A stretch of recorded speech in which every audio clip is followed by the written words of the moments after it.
Hello, and welcome to Phenomenon Radio, the show that covers thought-provoking breakthroughs in the fields of UAP UFOs to discover fascinating truths, first-hand accounts, and investigative insights into the expanding confluence of physical and mental exposure to this worldwide phenomenon.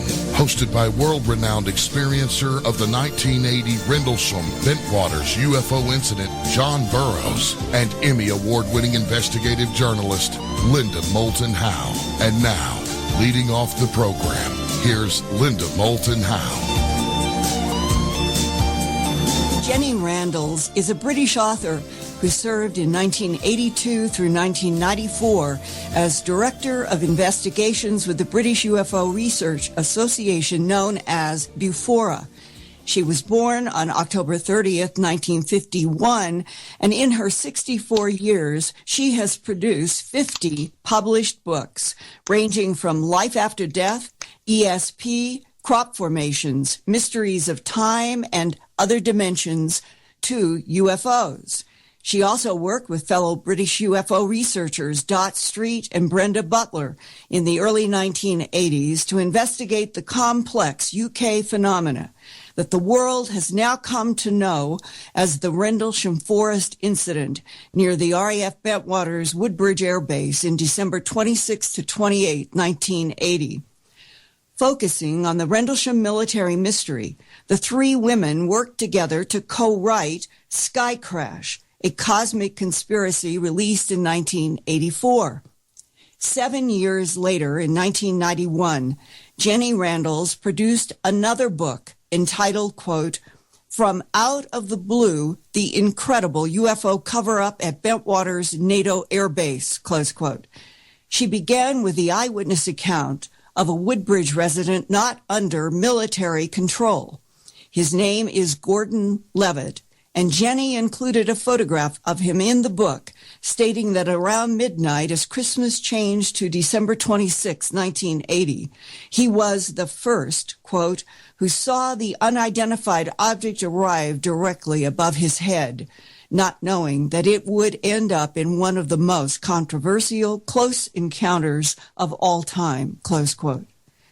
Gordon Levitt told Jenny Randles that his normally peaceful dog rebelled against being put in the shed and seemed to be upset by something that Gordon could not see.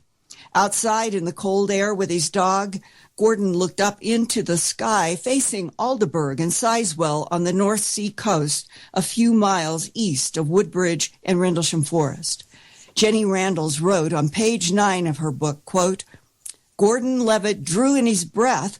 The glow in the sky was so bright, so extraordinary. He knew immediately that this thing was from the north, not from the eastern coast.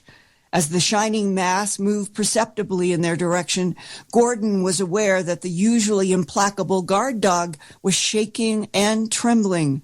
This thing, whatever it was, seemed so different from any normal object that it provoked fear by its very presence.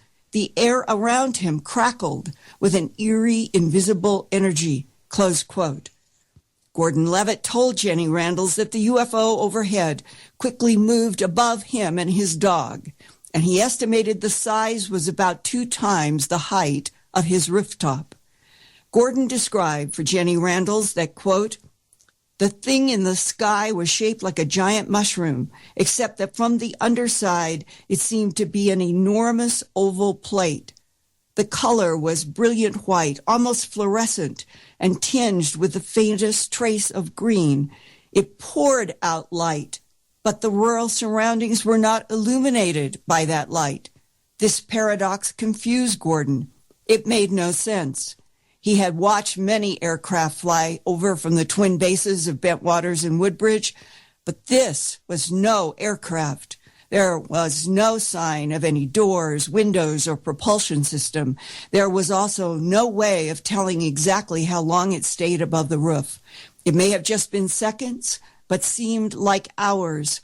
Time had lost all meaning, as man, dog, and miracle were locked in close embrace, and then it was over. The thing drifted away without the slightest whisper of noise and was gone, behind the trees, heading in the direction of RAF Woodbridge, close quote. Then Jenny goes forward in her book to 40 miles north at an Eastern radar office in Norfolk.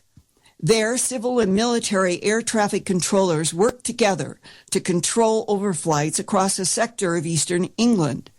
All employees had to sign the Official Secrets Act to work with radar there. Around 1 a.m. local time on December 26th, an hour after Gordon Levitt had seen the astonishing aerial craft near Woodbridge, radar operators were tracking a target on the scope that seemed to be a solid object about the size of a Boeing 737, moving at 1,500 knots before slowing down to 900 knots and descending. They checked with London Air Traffic Control Center at West Drayton in Middlesex.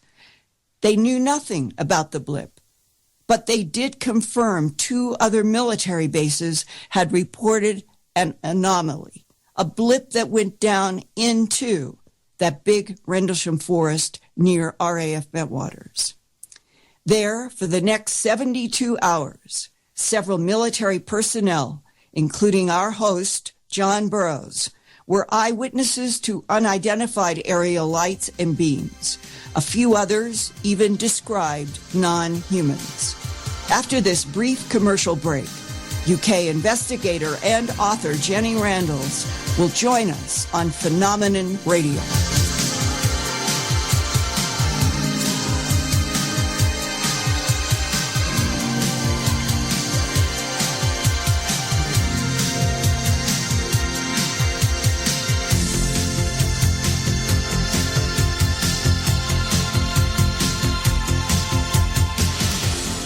Are you a paranormal investigator, ghost hunter, or UFO skywatcher? If so, FNGinnovations.com has the product you definitely need in your investigations kit or go bag. Introducing the Morpholite Wide Beam Tactical Flashlights that put the light where you need it most. Traditional flashlights shine a focused round beam with limited line of sight in the dark. Morpholite Tactical Flashlights change all that, utilizing a revolutionary wide beam design to enable you to see safety hazards such as hanging wires and steel, pipes, and holes in the floor you just can't see with a focused round beam. In the field, where safety is paramount, a 180-degree beam increases orientation and peripheral vision in the dark. Morpholite flashlights are ideal for investigations in abandoned facilities such as houses and hospitals, factories, caves, and tunnels. Avoid those low-hanging tree branches that poke your eyes in the woods. Visit FNGinnovations.com to see a full line of tactical lights and accessories. That's FNGinnovations.com. Drew the Geek here, webmaster at KGRAradio.com. I wanted you to know that the KGRA has over 1,000 files in its archives. All Planet memberships have access to current archives within 24 to 48 hours after a live broadcast. Planet memberships also have access to a VIP lounge and an exclusive contact form for priority support. If you don't have a Planet membership, head on over to kgraradio.com/members and buy yourself a Planet. And thanks to everyone for your continued support from all of us at kgraradio.com. Always on the edge of the hottest alternative talk. No way you could keep a secret as big as covering up a UFO. Is this how evidence is suppressed? Always has been. Always will be. KGRA, the planet. You're listening to Phenomenon Radio Live exclusively on KGRAradio.com with Bentwaters experiencer John Buroughs and Emmy award-winning investigative journalists and Earth Files reporter and editor Linda Moulton Howe. Brenda Butler and Dodge Street are on deck. Our guest up first is Jenny Randles. And to start the show, here's John Buroughs. John? Thank you, Race. Jenny, I want to thank you for coming on the program tonight. Hey, let's start with how you first heard about this case and move forward from there. Hi, yes, it's something that happened out of the blue. I got a call from a friend who was another author who didn't write about anything to do with UFOs at all, who had met someone in a local pub in East Anglia and had said that they'd had this strange experience and would they share it with them. And he didn't know what to make of the story. and passed it on to me and said, I think this is something you'd better investigate. It turned out to be a civilian radar officer who was working at this base called Watton or Eastern Radar, which coordinated a large area for military and civil traffic location. This is probably about 40, 50 miles north of Rendlesham Forest and a bit to the west as well. And they had this experience, which he didn't directly witness on the night of the events, where they had tracked an object and reported it. And then they decided that they needed to get some kind of official confirmation of this, and they talked to other radar sources and discovered that some other people had made contact with it as well. And they then got contacted by the US Air Force asking for permission to come to view the radar tape, assess them, and see if it matched an experience that had been happening on Bentwaters Woodbridge base over that particular weekend. Obviously, they were given permission to do that, and some days later, into January of 1981, they came along, officers from both the US Air Force and the British government, RAF, military personnel, and they accessed all this data and took it away.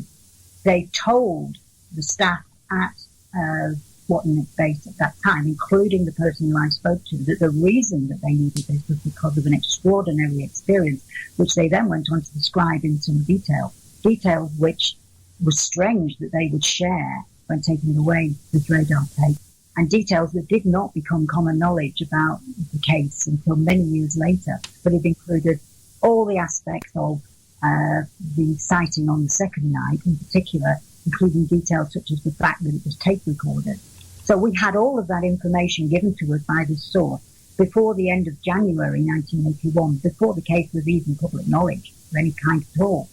And I, of course, had no way of knowing whether this was just a strange story, a rumour, anything like that. I had to make some discreet inquiries, and they had to be discreet inquiries because that witness did not want his name to be revealed, frightened of breaking the Official Secrets Act by telling us even as much as he did.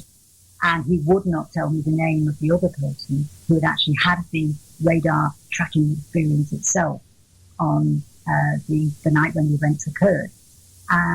But from that, I contacted Watton. I tried to get information from them as to whether they'd had any radar tracking, whether they'd had any contact like this. And they wanted to know how I knew what I was asking about, and there was hushed silence on the other end of the line. And I quickly realised that I was in danger here of getting this particular person into trouble if I wasn't careful, and had to drop the inquiry. At that stage, of course, I had absolutely no way of knowing that there was anything of any substance to this, and that the case was going to develop into the amazing story that it did. That only came about a few days later, when I discovered from one of the investigation coordinators in the area that they had been in touch with Brenda Butler and Dot Street, and that they had had some local stories from people around the forest that knew that something was going on, and that they had talked to someone who claimed to have been an eyewitness.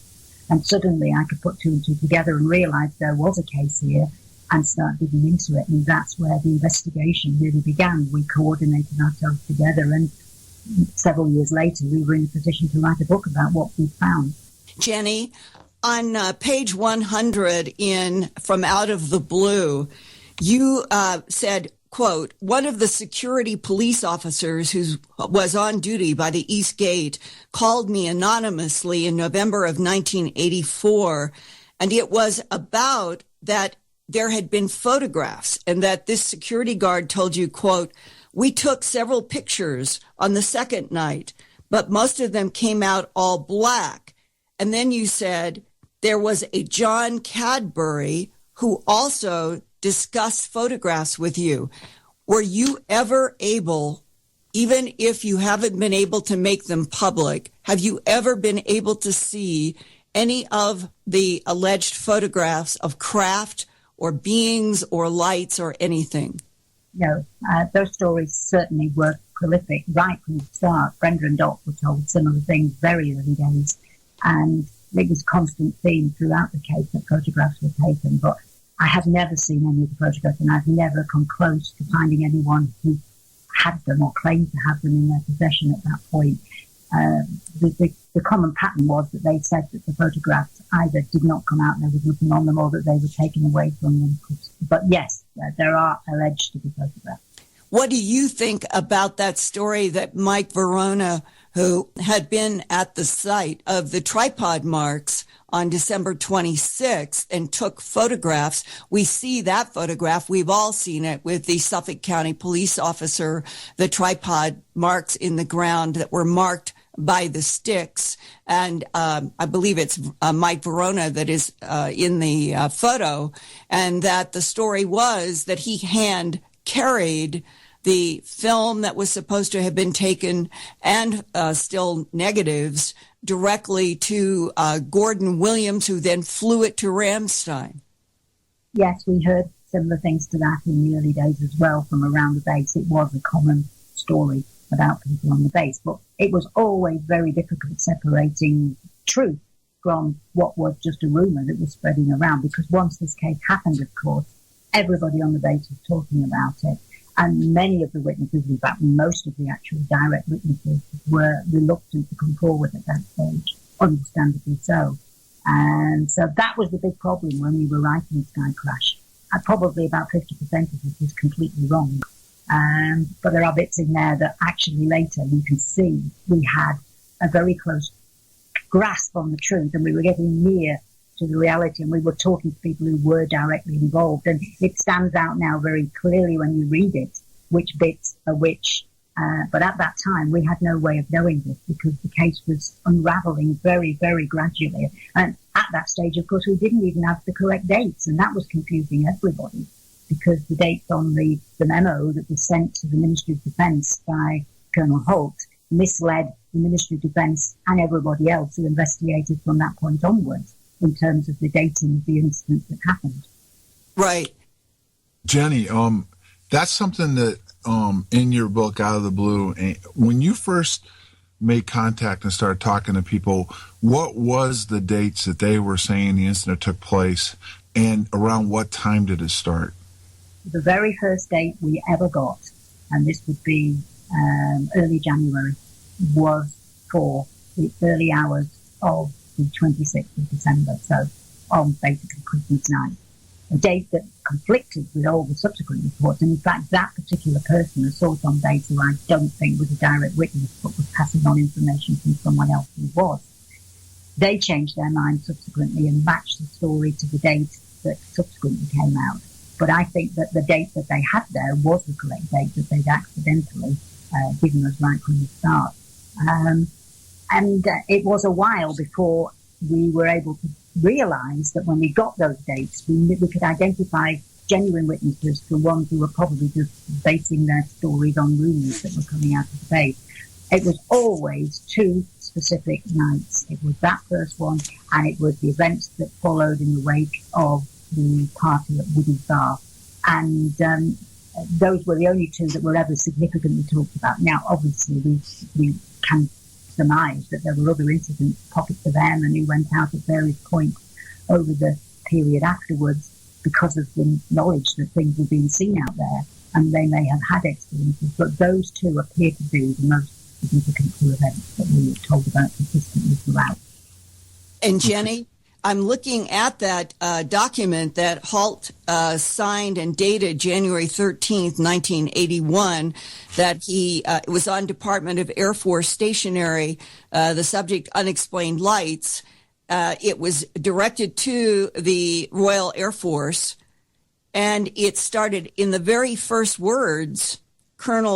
Lieutenant Colonel Charles Holt, Deputy Base Commander, said, early in the morning of 27 December 1980 at approximately 3 a.m. And what you're saying is that came out and once it did, other people began trying to accommodate their dates to that opening sentence in a memo, which we all know now that was wrong. It was incorrect. And I've often wondered, do you think that Colonel Holt was ordered to make everything seemingly consolidate on one night, the 27th, when it was actually 72 hours of phenomena from after midnight the 26th to after midnight on the 28th? I think it's possible that there was an element of that, but I suspect mostly it was just confusion, because Colonel Holt obviously was going to focus most on his own direct experience and the one where the majority of airmen were involved. And somehow in his mind, maybe that meant the date of the event got cemented as the evening of the 27th, and somehow he misdated it or didn't accurately in exact words describe in that memo what the date was.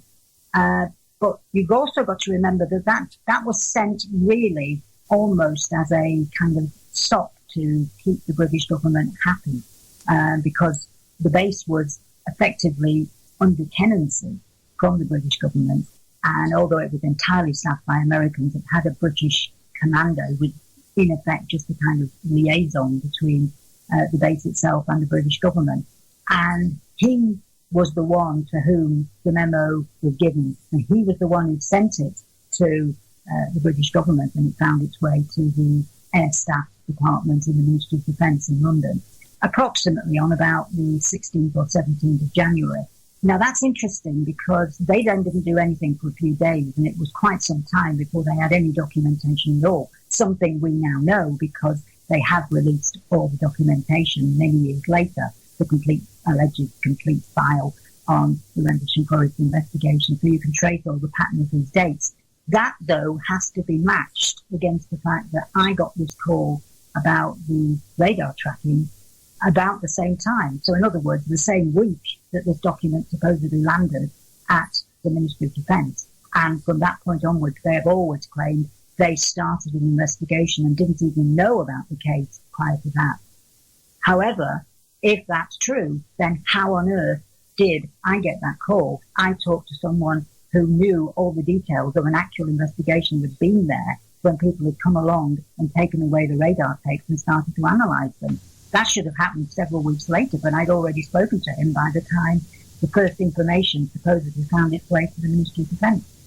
Right, and we know today from Colonel Holt himself, at least John and I sat across from him in Washington, D.C. at the National Press Club. This was about 5 years ago, and he looked right at us and said that he knew within 24 hours of the first events that the National Security Agency of the United States took over the investigation. Yeah, I'm quite sure that higher levels of the British government did too. The department at the MOD that supposedly releases all these files does release the files insofar as they're concerned, but they don't get involved to any significant degree in cases that go beyond their level of clearance. And I think this one very clearly did. Now, Jenny, one of the things that was reported, and I was just back there about a year and a half ago, and some of the locals that I was able to speak to around the area stated it shortly afterwards. I mean, they've been labeled a Men in Black, but there was an investigative team that was down there. It appears there's possibly been two teams, one scientific and one having to do with the military, including the individual, and I don't have his name on the tip of my tongue, that was in charge of the Forest Division at the time, said they were visited by people from the MOD. Were you ever able to substantiate that took place? And if so, what did you learn?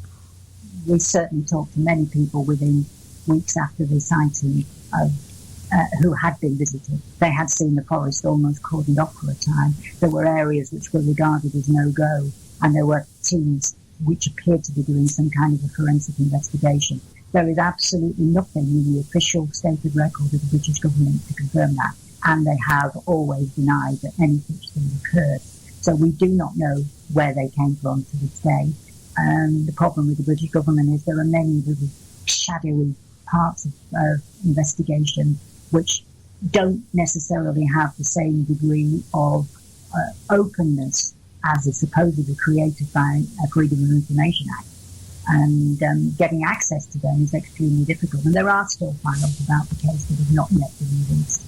And who knows what's on them. And I think the problem is they've probably filed the ones that matter in places where no one will actually inquire for them because they will be labeled in some way that's not directly connected with UFOs at all. Okay. Now, one of the other questions, because there's been a lot of discussion on exactly where the site was.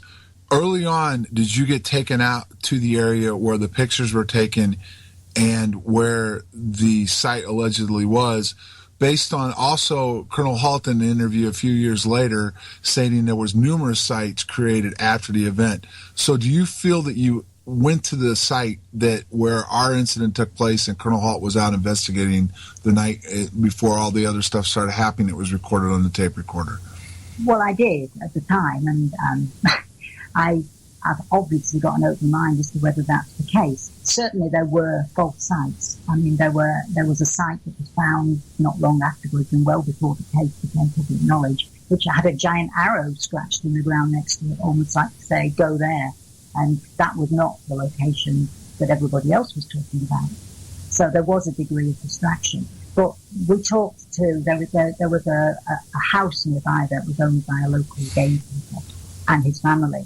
And they were present during the events, and they saw something of which I have no doubt, because I talked to them, and I talked specifically with the father being away to his daughter, and she was desperate to tell me of her own experience, and her father was doing everything to stop her talking about it. She was very keen to know what it was that had come over the area and that they had seen, but clearly her father was really scared of getting involved in this.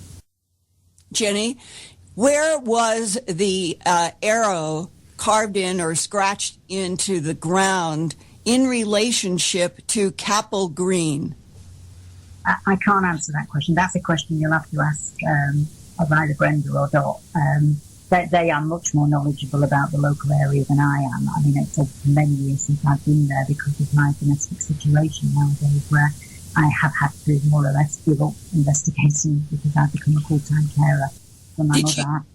Did you know at the time if you were near Capel Green? Oh, yes. So if you think of that tree line and the open space, and there is that finger of trees that comes in between the big field and Capel Green, were you near there? Yes, we've gone down the logging track into that area just before the clearing. You could see the Shipwash lightship off to the right, down towards the south, and you could just about make out the lights on one of the buildings on Orford Ness through the trees, and you could see the lighthouse. But they were all pretty obvious for what they were from that location. Well, do you remember there was a house that was right near where the finger of trees extended, separating the big farm from Capel Green, and then, so there was that house, and then as you kept extending, going down the farm field, there were a couple of other houses. Do you remember which house was the one where the woman was so agitated? It was the one more or less directly in line of sight between that field and beyond it, where you could see the lights on Orford Ness. So it was the one at the end of that finger of trees that separated? Yeah, that's what we wondered when we were there in December of 2010. And it is interesting to hear you, even though you don't remember where that arrow was, it sounds like the arrow would have been on the Capel Green side or the forest side. Jenny, I want to follow. I have to ask this question because it's become lore in the case. Okay, we've been accused of starting from the East Gate, going out into the forest, into the fields. Okay, that the whole thing was simply the lighthouse and planets and stars. Now, the locals that you talk to, that know the area, know the lighthouse, do you feel A, they were fooled by the lighthouse, and B, do you feel at any point, and what I mean by any point is that the lighthouse would have been what we were dealing with and what we were seeing? Okay, I do think that the lighthouse had a part to play in this case. I think some of the people who went out into the forest afterwards, attracted by all the attention to the case, saw it, didn't realise what it was, and were fooled. possibly more likely fooled by the fact that the shipwash lightship was there too. And so there were two lighthouses, so to speak. So even if they knew that there was a lighthouse, they may have not realised that there were two. But I have absolutely no doubt at all that the lighthouse was not what you saw or what was the primary cause of these events. I have talked to too many local witnesses who've lived in the area for years, have always seen the lighthouse day in, day out, under all kinds of weather conditions. They knew exactly what it would look like, and they have said that the events of that weekend were unlike anything they had ever witnessed before. And I've also talked to the lighthouse keeper himself, who says that he is pretty certain from the accounts that have been given that nothing his lighthouse could ever do could have caused what was witnessed. And Jenny, I read from your book about the Gordon Levitt eyewitness account, because anyone who would testify to what he testifies to is talking about a very large craft right above him that would have absolutely nothing to do with the lighthouse. And in fact, the direction, he knew the direction that would have been east, and this was coming from the north. Yes, and also bear in mind that the kind of thing that he saw was not unique either to his sighting or to the events during the actual weekend when the Rendlesham Forest case occurred. This area has been prone to this kind of thing for years. There are other witnesses. Well, I've talked to fishermen who saw the same thing coming up out of the ocean between the mainland and or the Orford Ness.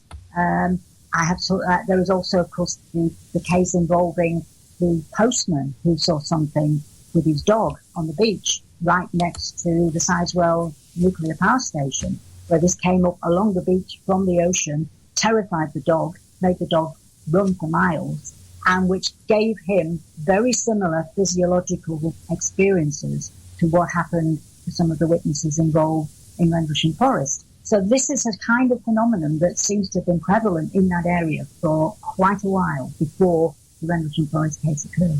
Yeah, Jenny, I want to tie that into what you just said about three things. Number one, there was rumors that they had evacuated the prison. Yes. Number two, that the fishermen were told not to be in the bay that weekend. Yes, and number three, sorry. Okay. Yes. And the last one was when we discussed something in 80, I believe it was 88 or 89, you talked about there was actually British ships off the coast and what their involvement was. So if you could go into those three things, I think they're important and they tie into all this. Yes, that is true, that the prison authorities did appear to move people out of the way because they seemed to have notification that something was going on that weekend that meant that they would be better off not there. There's no official confirmation of that, but there was a lot of unofficial confirmation that tied together, so I have no doubt that happened.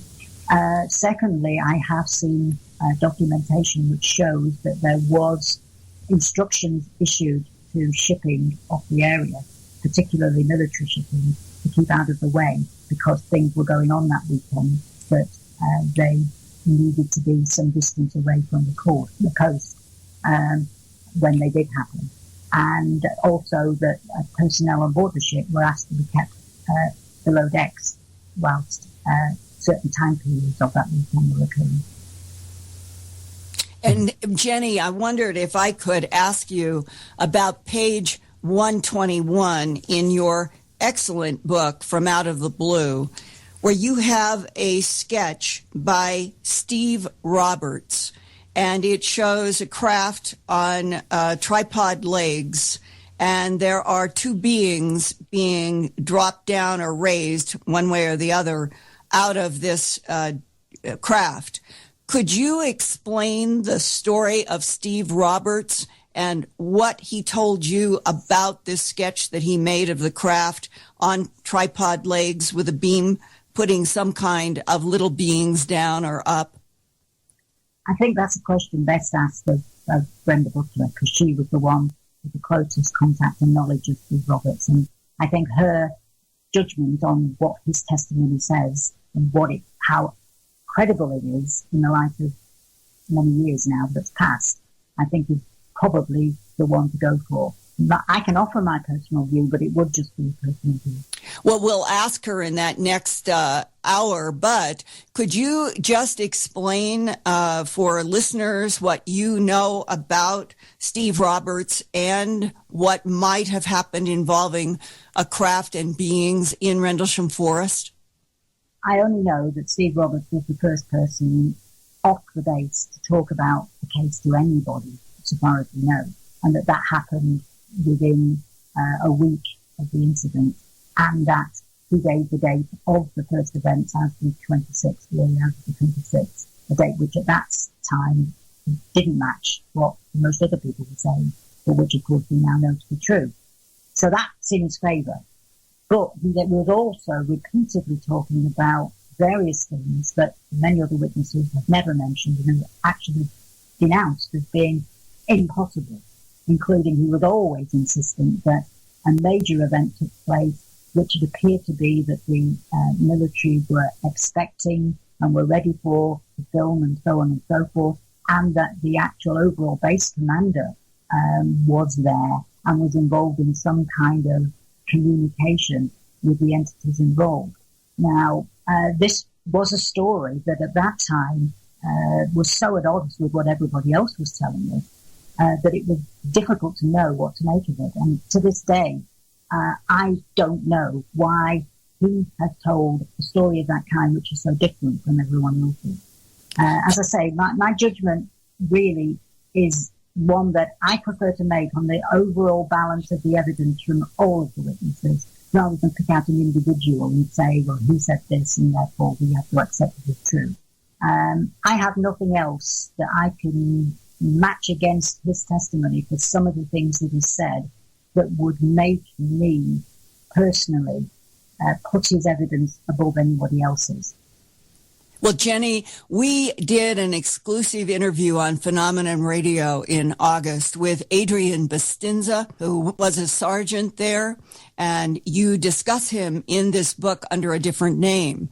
Yes. And Adrian went on the record in 2 hours with his own experiences now, finally, in which he detailed how he was intimidated and basically threatened. Bullets are cheap. That is the quote. Bullets are cheap. This is Adrian Bustinza on the record in August, when the men, he did not know who they were, and they seemed to be using light in a way to silhouette them, and that when the threat was made, it had to do with what Adrian had seen and experienced in Rendlesham Forest on 2 different nights, December 27th and December 28th. The one on December 28th involving his saying on the record that when he fell to the ground, he could see a red-orange light engulfing John Buroughs. Now, in his detailed discussion, Adrian is basically stressing that the intimidation by the authorities at RAF Bentwaters Woodbridge was so great to those who had firsthand knowledge, and that I know down to even the airmen, a couple that I have interviewed, they said that right after December 26th, that there was like rumors going around, keep your mouth shut. And everybody began to be nervous and intimidated, even if they didn't have a lot of firsthand information. That goes to the heart of the issue that people who were under military control were telling nothing or completely weird versions like the lighthouse as a misinformation, while people who were in the civilian community were probably, in some regards, telling more of the truth right after December 26th to 28th. That's true to a degree, and I think also stories came out from base public affairs, which had a lot to do with some of the misinformation that occurred in the early days. It's also worth remembering that some of the witnesses stopped talking. We spent a long time searching for a farmer who had told us from very early days that his cattle had been crossing one of the roads into a field at the time when these events occurred, and they had been completely spooked by these things as they came over. And they reported it to the base and asked them what's going on and what are you going to do about the fact that you've caused these problems for my cows. And they were very, at first, non-committal. Then they became more cooperative.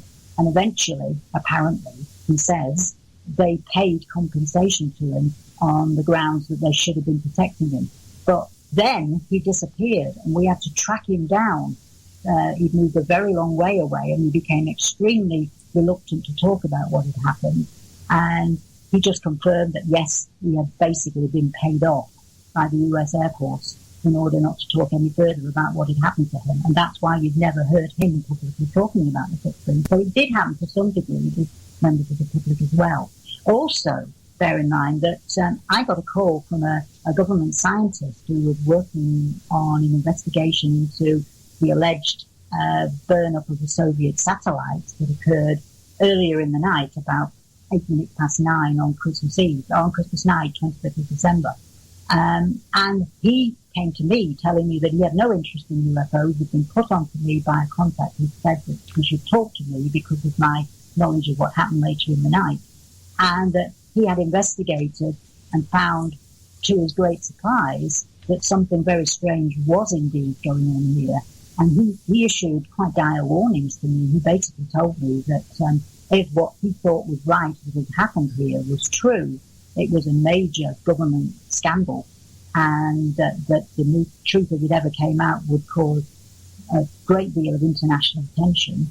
And he used the exact words, "You're messing with something for which you can end up at the bottom of the Thames. I'd leave it alone if I were you." Wow. And did you ever understand specifically what he thought or was communicating was the most sensitive piece that you would be killed and end up in the bottom of the Thames for investigating? He is a scientist who's heavily involved in developing new space technology. I think he believed at that point, now whether he does to this day, I don't know, because he has said subsequently that comment to me was a joke. Believe me, it didn't come over as a joke at that time. I can't say what was in his mind, of course, but he's a very good actor, but it was intended as a joke at the time. Well, remember, Adrian Bustinza was threatened with bullets are cheap.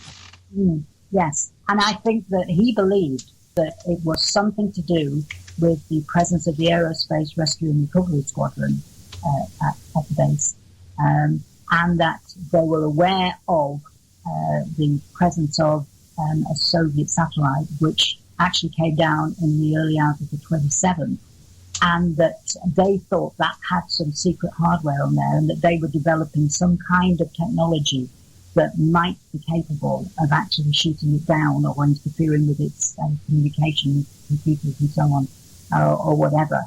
And he had found anomalies in the data connected with the re-entry of that particular satellite, which suggested its course had been altered in some way by means as yet unknown. That's about all he really said to me at the time, and I think he decided enough was enough and he wasn't going to get involved in investigating that anymore. Perhaps he did, and perhaps he decided that his clues were not leading him anywhere. I don't know, because as I say, he's backtracked on all of this and now says it was all just a joke. But I think at the time he suspected something like that might have been going on. Doesn't mean that is what happened, but I think he was really genuinely of the mind that some big government experiment of some kind had happened that weekend, and that the UFO events were not exactly peripheral to it, but were either being used as a smokescreen to cover that, or were part and parcel of the side effects of the experiment, which had been created in ways that nobody had anticipated at the time. Hey, Jenny, I wanted to add a couple of things to this through my research. Number one, were you aware that Martlesham Heath used to be an active airfield? Yeah. So, like a lot of people over the years has stated, well, the 67th was down on those 3 nights, which they were at the base itself, but they could have had helicopter staged at Martlesham Heath. Yeah. And the second part is that I don't know how much you looked into the commander at the time of the 67th, but his name was Colonel Wicker or whatever it was. And in his bio, it states his specialty was recovery of downed satellites. Yeah. Were you aware of both of that? I was aware of that, and there are an awful lot of clues and bits and pieces of information like this that can be made to tie together if you're of a mind to do so. That's the fascination of this whole case, that if you want to, you can create about 3 or 4 different scenarios which fit some of the facts. It's making all of the facts fit all of the scenarios that's the problem, and that's why so many years later we're still intrigued by what's going on. All I know for absolute certainty is that it was not just a lighthouse and some meteors. This is a much bigger case than that.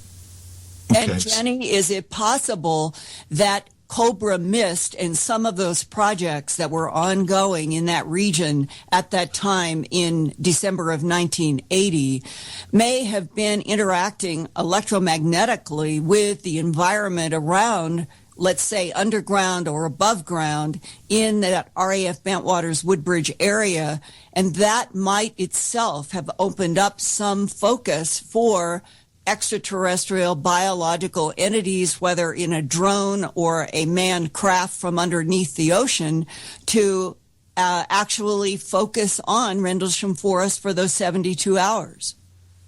I do think it's possible that experiments of that kind were going on. There is evidence for that. There were incidents involving RAF aircraft, for instance, flying over that area, where they suddenly lost all electrical power and fell into the ocean. And they were never able to explain exactly how or why that happened. But you can correlate them with test dates of some of these research experiments that were going on Awkward Ness at the time. And I think there's a lot more to come out about that in due course. I also think that what those experiments were doing and what they were capable of doing to our environment, and perhaps even to the nature of space and time itself, has yet to be revealed. And I think that might well be why a lot of the problems surrounding this case occur, because we are dealing with a potential technology here that did things that nobody anticipated it was capable of doing. And as a consequence, it has become a very big secret, and anything directly or indirectly associated with it, in other words, an experience that it might have made it possible simply by having occurred for some other reason, might well itself then be subject to all kinds of very strange shenanigans as they try and find ways to discredit witnesses and demonstrate that what did happen couldn't have happened, when in fact what they're really trying to hide is something underlying that they've been doing all the time. And there is good reason to suspect that that was true, yes. Jenny, a couple questions. First, before I want to get into the Oz factor in the time travel books that you wrote, but I'm sure you're aware of Project Condign. Yeah. I'd like to get your take on it, and also, why do you think Rendlesham was mentioned within this project?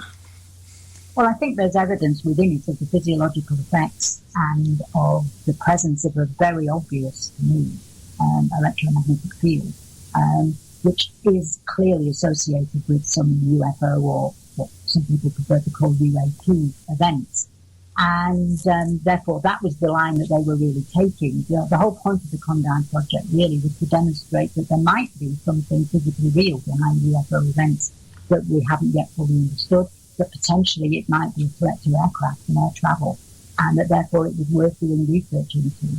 And therefore, they were looking for cases with actual tangible evidence as opposed to just dependent upon eyewitness testimony. And the consistency of these kinds of electromagnetic reports are extraordinary.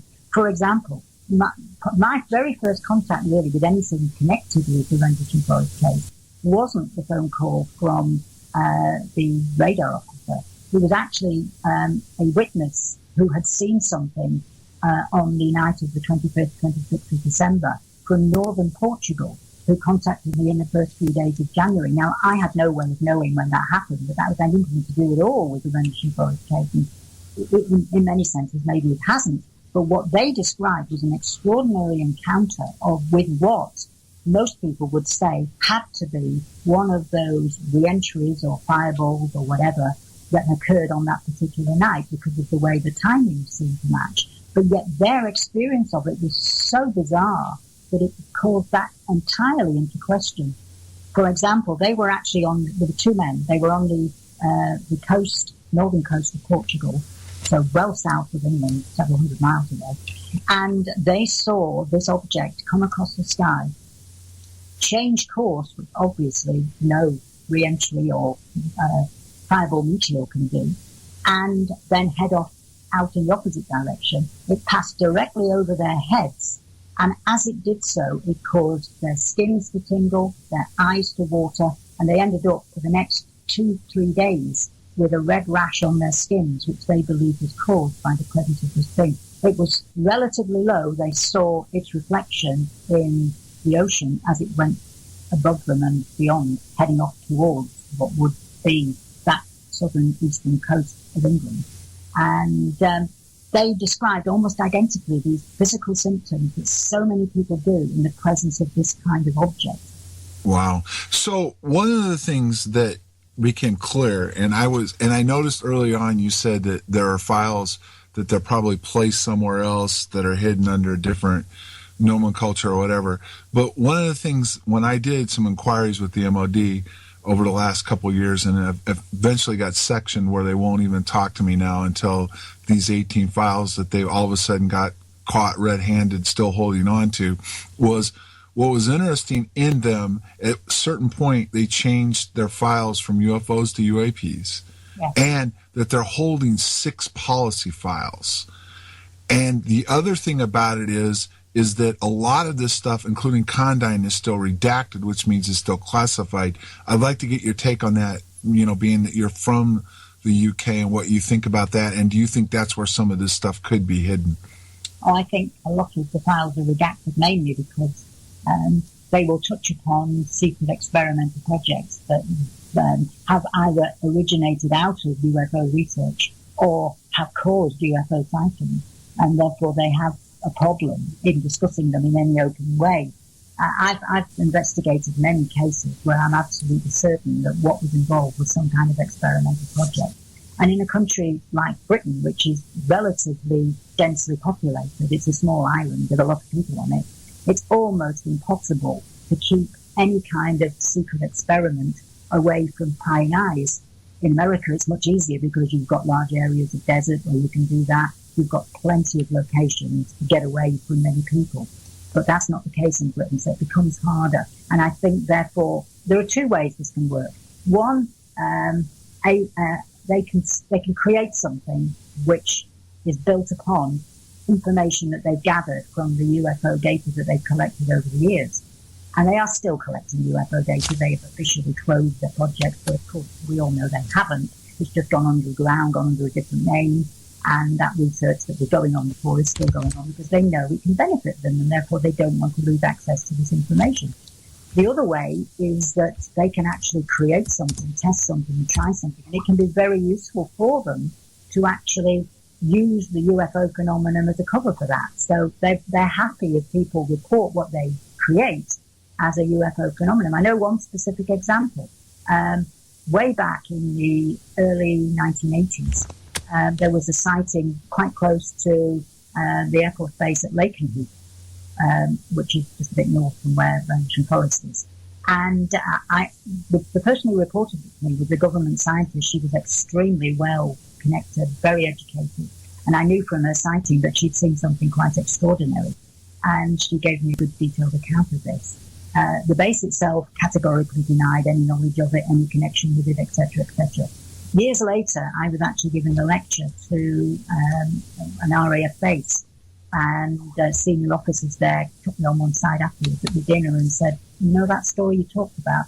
I think we can explain it to you now, because I don't think it's now an official secret, but it was then." And they explained to me that it was some kind of an experimental drone that they were trying to control with electronics, and it had got out of control and had wandered off across the main road, and they had a few moments of panic until they got it back under control, terrified that someone was actually going to see it. Unfortunately, somebody did. But they realized that it was being reported as a UFO. They were very happy with that conclusion, and they allowed that story to develop because it meant nobody dug into what the reality of what was going on. Understand. Now, I'd like to go into the Oz factor and what you wrote about it, and do you think it might have played something or had something to do with the Randlesham case itself? Well, the Oz factor is really just a name I invented just to cover the fact that so many witnesses were describing to me pretty much exactly the same scenario. where when they were in close proximity to a UFO, it never happened at distance. It always involved someone very close. So it meant that it was something connected with you being very near to whatever energy was being emitted by these things. And they would describe how they suddenly realized that they had lost all sense of time and space, that they felt very strange, that there was a tingling sensation, that their whole body seemed to be charged with electricity, that their hair was standing on end. There were a whole collection of physical and psychological symptoms that were consistently being reported by these people, completely unaware that others were telling the same kind of story. And so I started to compile cases of this type and look for patterns between them. And what I noticed was that very often they seemed to involve what you might call time anomalies, that there was a jump in time or a period of time lost or a complete space out where 1 minute they were in one location, the next minute they were in another, and they didn't know how they got from A to B or how time had disappeared. This happened exactly, and funnily enough, 4 weeks to the day before the Randles and Floyd's case, when one of Britain's other major cases, probably Britain's best known alien abduction case, took place, involving a police officer in a patrol car, and he had the same kind of Oz factor experience while he was stopped directly in front of this thing, hovering just feet away from him above the road. And then he had this jump in time, jump in space, where a period of time disappeared and where he found himself completely spaced out, stood in the road, looking into a field with no memory of how he got there. And so these things are so consistent that I know that they're a crucial key to what is going on here. And they pointed in the direction that time was a factor in this, and that that's what we need to be looking at. Why space and time are distorted, and what it is that's creating this anomaly that makes people experience time in a different way during these close encounters. So the Oz factor is the non-ionizing radiation that is described in Project Condign as being able to, quote, manipulate human minds and damage human tissues. I think it might be triggered by that. I don't think it's actually that. The Oz factor to me is, as I say, the entire experience of the witnesses. It covers a range of things. Some of them are physical, some of them are psychological, but they're not, I don't think, all necessarily directly induced within the mind in the same way as you can put someone under a strong ionizing radiation field and maybe get them to hallucinate. That might be a part of it. That might even be something that the powers that be, and certainly probably the military powers that be, have sensed as a way to actually do experiments that can be beneficial in warfare. And I can envisage situations where that might have occurred. But I don't think it's absolutely the key to this. I think it points us in the direction of a phenomenon, origin of which we still don't yet know, which is creating these things. And I think that that's probably why something like the Condign report existed, because they recognize, hey, this is something out there we don't understand. It's got great physical potential. We can harness this and do things with it. And an awful lot of what goes on regarding UFO secrecy has nothing to do with the nature and origin of the UFOs themselves, and an awful lot to do with what they think they can do with it and what kind of weapon they can make out of it. Thanks, Jenny. We've only got a couple of minutes left. So after 35 years, can you sum up your opinion of Rendlesham in the last 2 minutes? I think that this is a case that will continue to baffle people for many years. I think it will always be talked about as one of the great cases of the UFO phenomenon. The people in this country, most of whom believe it was completely explained away as nonsense, are entitled to that view. And I think there's elements of truth in that, because I think some parts of it probably were. But they're completely missing the real significance of this event. They have to look deeper and understand that this is a genuine close encounter, that witnesses did see something right in their midst that potentially is very significant, and that we ought to be finding out about, because if we don't, it can happen again tomorrow, and who knows what the consequences of that will be. Well, thank you, Jenny, for coming on. We really appreciate it. I was going to do it because there was, if it was anybody, I would have done it for John. I wouldn't have done it for anybody else. Thanks, Jenny. Jenny, thank you very much for joining us on Phenomenon Radio today with this very important historic context to RAF Bentwaters Woodbridge. And after this break, we will be back with your colleagues Dot Street and Brenda Butler.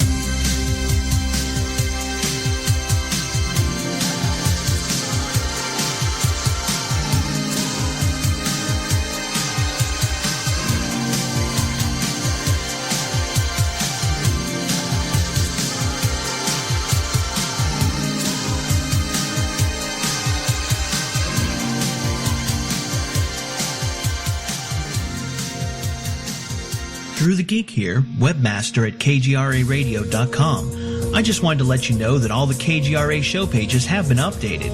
All paid supporters of the KGRA can now find the most recent archives at the bottom of the show page. If you're not logged in, you can log in right there and gain immediate access.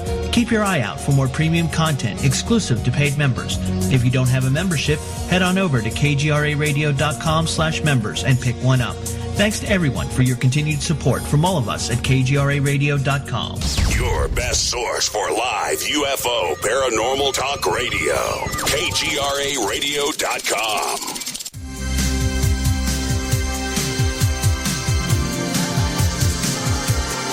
You're listening to the KGRA digital broadcast station, Van Buren, Arkansas, Sarasota, Florida. We begin hour 2 of tonight's interview with Dot Street in just a moment. But first, it's time for Phenomenon News brought to you by EarthFiles.com with Linda Moulton Howe. 4,500 years ago, the 4th dynasty Great Pyramid of Giza, also known as Cheops or Khufu, was miraculously constructed with hundreds of heavy limestone blocks. The height of Cheops is 455.5 feet, and the base width is 755 feet 7 inches. A great puzzle has been the exquisite precision with which each block tightly fits with each other, even around tunnels inside the pyramid. Now, this week, an international team of architects and researchers from Egypt, France, Canada, and Japan announced that heat anomalies have been found in some of the Great Pyramid limestones. Their collaboration is called the Scan Pyramids Project, which began on October 25th, when FLIR infrared thermographic scanning cameras were turned on day and night to study Cheops. The thermal scanning found that 3 of the blocks were hotter than others. One possible explanation is there are empty spaces behind the warmer limestones where air can circulate and change temperatures. Archaeologists point out that the most impressive heat anomaly is on the eastern side of the Cheops pyramid at ground level. That eastern side in the 4th dynasty would be the front entrance to the pyramid. Would treasures have been deliberately placed in a secret chamber at that eastern front entrance? Or could the heat anomalies be spaces created by construction from the inside out of that Great Pyramid? Professor John Darnell, a Yale University Egyptologist, told me on November 10th that being able to use thermal scanning to see into the Cheops pyramid as never before could mean that after 4,500 years, we might finally be able to understand how the last remaining seventh wonder of the ancient world was built. For more in-depth information, maps, and photographs, please see my news website, earthfiles.com. Thank you, Linda. And that's the news brought to you by earthfiles.com. And leading off hour two's interview with our very special guest, Dot Street, is John Buroughs. John? Thanks, Race. Dot, welcome aboard Phenomenon Radio. It's 35 years. It's hard to believe. And I want to thank you for coming on. And I'd like to start with the first question of how did you first find out about Randles? Brenda and Chris Penny. Brenda phoned me up just after Christmas Day that she'd heard from who we call Steve Roberts, as you know he doesn't want to be named properly, and said that he'd been in touch with Chris and Brenda saying something had happened in Rendlesham Forest where craft had come down and aliens had been seen. Obviously, it's a lot to take on board. And then when I talked to Chris Penny, the same there. And then I got back to Brenda. I said, right, let's check this out. I phoned up Jenny Randles, our church, bless her. She was busy writing a book, put me in touch with someone else who thought I was daft. I thought, right, I'm not getting far there. Got back to Brenda. I said, we need to get on that base to find out what's going on, which eventually we did. We went to the base location. They said, you need to see Squadron Leader Don Morland. We said, fair enough. Hence, we got to see Squadron Leader Morland, and he confirmed everything. I mean, he got to the point where he asked his secretary for the UFO files. I thought, that's a new one on me. So that started from there and got us buzzing. Then eventually we got in touch with Larry Fawcett. Got in touch with a list of names, which John, your name was on. Larry Warren, Steve Roberts, the lot. And the list was endless. Sadly, I can't find it. And that is going to tell us everything what went on. My hat's off to John, Jim, and everyone that have come forward on this. Bless you all. Thank you, Dot. Now let's go back. Okay? Yeah, I'm fine. Let's go back and let's talk about what was described to you at the beginning when the person came forward and started talking to you about it. Did he give you a time frame? What happened? What they saw? Can you go into some of that for us? Well, obviously it's Steve Roberts. Basically, he did come up. Steve Roberts was continually coming up to my place. Was still in the Air Force. Couldn't tell me. But he did, with Brenda, say part of what happened. He wouldn't totally confirm to me in person what had happened. But the fear on his face was enough. And I said, one day you will tell me the truth on this. He had one conversation with me and he said, "Doc, it did happen." And I said, thank you for being truthful to me and Brenda and Chris. Right.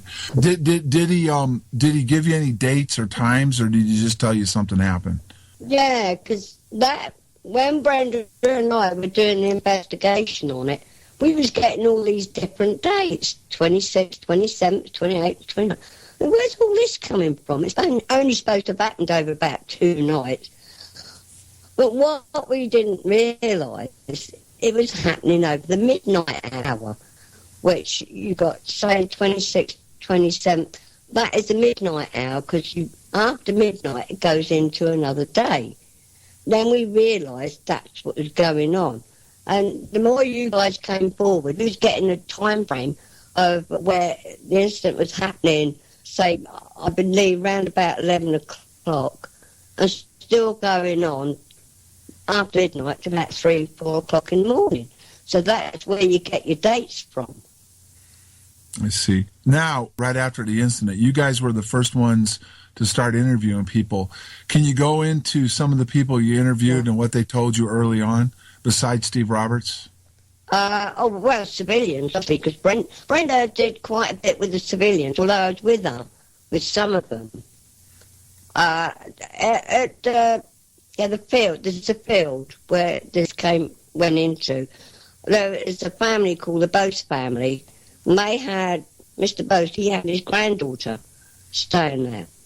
And from her bedroom window, she turned round, because she was playing with her Christmas toys, looked out of her window and saw bright lights.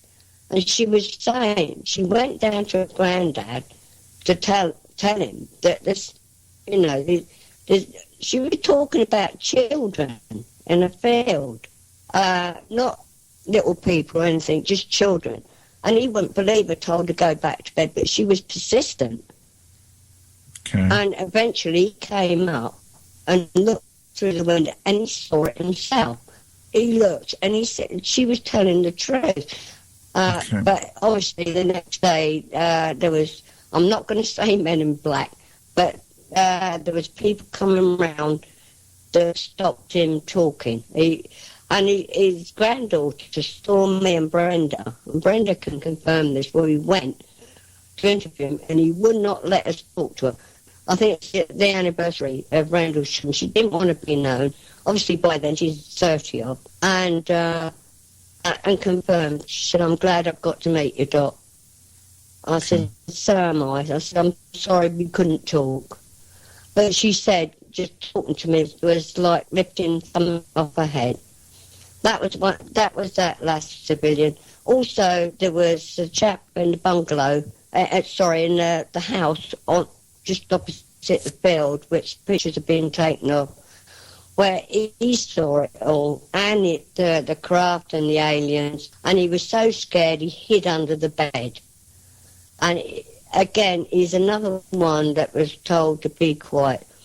Dot, there's been a discrepancy over the years on what area this incident happened. From what I read and stuff, you spent a lot of time out in the forest. Can you give us an idea if you went to the site that was put in the book and exactly what area it was in? Yeah. Well, obviously you guys were at the East Gate. What you can see from there is like a strobe light as such in the sky. But because it was foggy, somewhat foggy that night, it will look a bit weird. But, you know, you guys knew what was going on. There was something not right. You did the right thing going out there. You went from the East Gate to the top of the forest, Randlesham Forest, where you saw what you saw. And it went through the trees, then went into the field where it landed. And from what I've gathered from a lot of the higher-ranking officers that I've spoke to, it did land and with high-ranking officers. Okay. Now, you had a chance, you and Brenda, and I believe Jenny too, to talk to Colonel Halt about some of this. What did he tell you early on? Sorry, I put a laugh on this one. Bless him. When it was Larry Fawcett that was told me, you need to see Colonel Halt. Apparently he's involved. He was talking to me, oh, well, I'm not, don't talk to me in riddles and all the rest of it. I've got that conversation I've got on tape, and I've still got it, which will be put in my book. And I say book, it will be audio. It's a conversation between me and Holt. As I say, I wasn't secretly doing it. Nobody asked what I was doing. I just phoned him. But Holt turned around and said, well, I'll speak to you. I said, right. I got a time when to meet him, and I got Brenda to be there, because you're an investigator on something like this. You need two of you to confirm it, which we did. He got on quite well with Brenda, but he didn't. I think because I'm a bit pushy. He wasn't going to say a lot. But he wasn't the easiest person to communicate with at the time. I've since met Holt, and he has confirmed what happened. And he said, I've got no grief with you, Dot. I said, whatever. But one of the things that did happen is Brenda and I met up with Colonel Holt's son, and that chap, and it was Holt Jr., was a miner of information. I didn't ask his son for information. He gave it freely. He took me and Brenda out to the site and said that's where he took him. So, yes, Holt was involved at some point, but not all of it. Yeah, I'd like to know a little bit what he told you. Can you describe some of what he told you happened? I think he might have told Brenda possibly more than me. He wasn't very talkative to me as he was Brenda. But he was basically just admitting it, that he was there. He didn't say a lot to me. Brenda's the one. Well, Brenda's the one that's going to tell you more what Colonel Holt said. Okay. And, well, she confirmed what his son said. Okay. So I can't say an awful lot on that. But all I can confirm is where he's telling the truth and where he isn't. Okay. And I don't mean that maliciously. Okay. All right. So of all the interviews you've done and everything that you've talked to people about, can you give us a synopsis of what you think took place 35 years ago now? It's weird, really, John, because when you go down there, walking behind you, and you both, it was like you was reenacting it. And I will never, ever forget the fear. Or actually, it might have been Jim, you and Jim. The fear that you guys had in your faces. You was truly reliving that. And I thought, these guys are so true, it's unreal. It's just one of those places, it draws you to it. Every time I go down there, I mean, I'm getting to the point where I'd like to move and go down there. It sounds daft. Right. But there's something about that area. Right. I understand, Dot. Well, listen, Dot, what I want to do is thank you for coming on today, and have a happy holidays. Like I said before, hopefully I'll see you next spring. You will, John. Can't thank you enough for what you've done. Well, I appreciate that, Bless Dot. you. I can't thank you enough for what you guys did early on to keep this going. So just want you to know that we're with you on this. It's been tough for you. Thanks. More really so for you guys than it has for me and Brenda. Right. Bless you. Really appreciate it, Dot. Have a great holidays. See you in the spring. Thanks, Dot. And you, darling. Thanks. And thank you to the radio station for letting us talk. Bless you. Thanks, Dot. Thank you, John. Thank you, Dot. This is Phenomenon Radio Live, folks. We'll be right back with Brenda Butler right after these messages.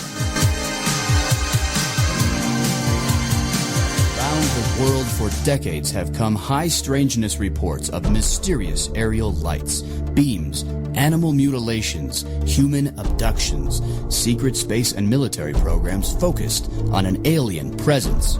One reporter of these Earth mysteries is Emmy Award-winning TV producer, writer, and editor Linda Moulton Howe. She reports and edits the science, environment, and real X-Files news website, earthfiles.com. We are moving from the paradigm that we are alone in the universe to a new one in which we are not alone, and something out there is interacting with us, our animals and plant life, forcing glimpses of other realities upon us. Linda has produced 4 large books about these phenomena with hundreds of color images and illustrations that reviewers such as New York Times best-selling author Jim Marrs describes as an amazing accumulation of evidence. All her books, An Alien Harvest, the 2-volume Glimpses of Other Realities, and Mysterious Lights and Crop Circles, along with documentaries, are available in the shop at earthfiles.com. Live alternative talk radio in over 125 countries across Mother Earth. KGRAradio.com. Welcome back to Phenomenon Radio Live, right here on KGRA. We're in the third segment with the third special guest tonight, Brenda Butler. But first, if you want to find more on Phenomenon Radio, visit the website at phenomenonradio.com. Also find us on Facebook and Twitter.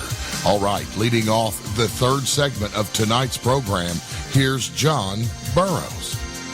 Thanks, Race. Brenda Butler, it's been a long time. It's 35 years. Thanks for coming on Phenomenon Radio to talk about it. And my first question to you is, how did you first find out about the incident itself?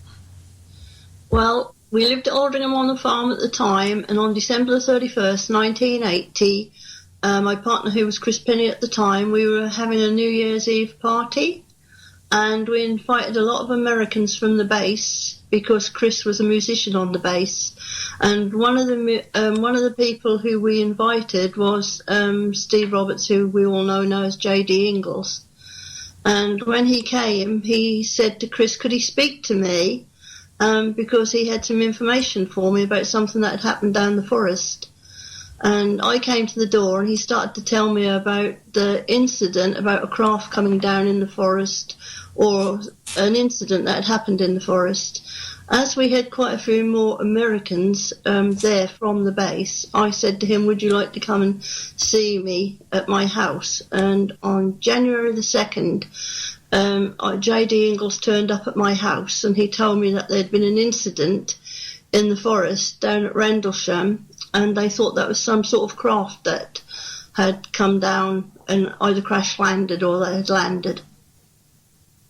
And from there on, I didn't really believe him at first. I thought he was joking because I'd known JD for quite a long time, for several years, and we were always talking about UFOs and different things. And so he came in and we got talking about it, and he said, well, please don't say anything to anybody at the moment until we find out more about it. I promised him I would never ever release his name, which I never have done. I promised him I wouldn't say anything about it until I checked into it more. And as the days went by, more and more people were talking about it. One was the guy who went rabbit catching in the forest, and he lived just up the road from me. He told me about it, and then the electrician who mended the runway lights told me about it. And then there was some guys, some more Americans who lived here in Leiston, and they were phoning me up telling me about it. And so I let about a month go by before I got in touch with Dot and asked Dot if she wanted to go down and investigate it with me. And that's how it all got started. Okay, now, can you go into some details of what you were told early on by JD and then some of the people that lived around the base, the civilians? A lot of the people were telling us that they'd seen lights in the sky and that they'd seen something come down and land in the forest. JD basically just said that there had been a craft come down and landed in the forest. At first they thought that was an aircraft, but then when that was investigated and some of the security guys went out to see it, there was a craft in the forest, and then it moved and it went into the field. They were the very first tales that we heard, the stories we'd heard. But a lot of the British witnesses who we went to interview, and we went round to see them, they were telling us that they just saw lights in the sky and they didn't see any craft come down at all.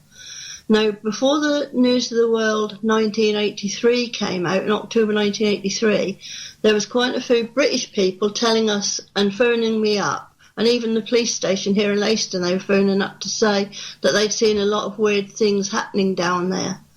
The little boy who was walking his dog along the Bordsey Orford beach, he went home, running home, told his mum that he'd seen some green lights coming out of a big dust cloud in the sky and going down onto the sea. And his mum got in touch with the police, who then got in touch with me, and I went and interviewed her. And then the fishermen started saying they'd seen all these weird lights come out of the sky and go down onto the sea.